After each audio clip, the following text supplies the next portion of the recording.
تراوی جمع ہے ترویہ کی، واحد اس کا ترویہ ہے، تثنیہ ترویہتین ہے، جمع تراوی ہے۔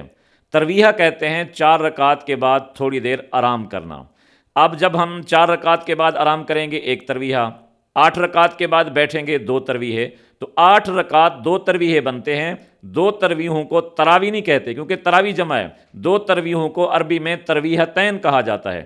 8 رکعت کے 2 ترویہ بنتے ہیں، تو 2 ترویہوں کو تراوی کہنا، 8 پر تراوی کا اطلاق کرنا، یہ عربی لغت کے لحاظ سے غلط ہے۔ اور نمبر 2، ہمیں اللہ پاک نے 5 نمازیں عطا فرمائی ہیں، اسی طرح نماز تراوی کے اندر بھی اللہ پاک نے ہمیں 5 ترویہ عطا فرمائے ہیں۔ دیکھیں 4 رکعت کے بعد 1 ترویہ، 8 کے بعد 2 ترویہ، اور 12 کے بعد 3 ترویہ، 16 کے بعد 4 ترویہ، 20 رکعتوں کے بعد 5 ترویہ۔ یہ حکمت میں بیان کر رہا ہوں کہ 20 رکعت تراوی ہمیں کیوں دی گئی ہے۔ اب دوسری حکمت کیا ہے؟